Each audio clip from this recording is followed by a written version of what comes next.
89 வயசாகிற வெண்ணிற ஆடை மூர்த்திக்கு இந்த அளவுக்கு பெருந்தன்மையா? வெண்ணிற ஆடை படம் மூலமா சினிமாவுக்குள்ள என்ட்ரி ஆனவர் தான் வெண்ணிற ஆடை மூர்த்தி. இப்ப இவருக்கு வயசு 89 ஆகுது. இருந்தாலும் ரொம்ப பிரிஸ்கா, ஆக்டிவா, நல்ல மெமரி பவரோட இருக்கார். கன்ஃபியூஷன் டைம்ல இவர் கொடுக்கிற வித்தியாசமான சவுண்டும் டபுள் மீனிங் வசனமும் எவர் கிரீன்.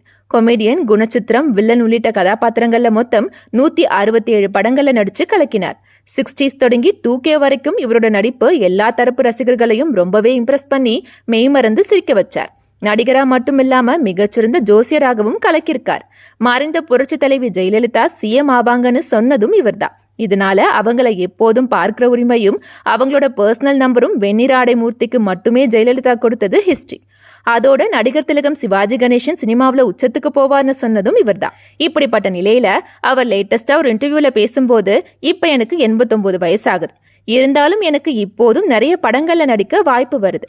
ஆனா நான் அதையெல்லாம் வேண்டாம்னு சொல்லிடுறேன். வாய்ப்பு இல்லாதவங்களுக்கும் இளைஞர்களுக்கும் வாய்ப்பு கிடைக்கணும்னு வழிவிட்டு நிக்கிறேன்னு பேசியிருக்காரு வெண்ணிற ஆடை மூர்த்தி. இதை தெரிஞ்சுக்கிட்ட ரசிகர்கள், அடடே இவருக்கு எவ்வளவு பெரிய மனசுன்னு ஆச்சரியப்பட்டு கமெண்ட் பண்றாங்க.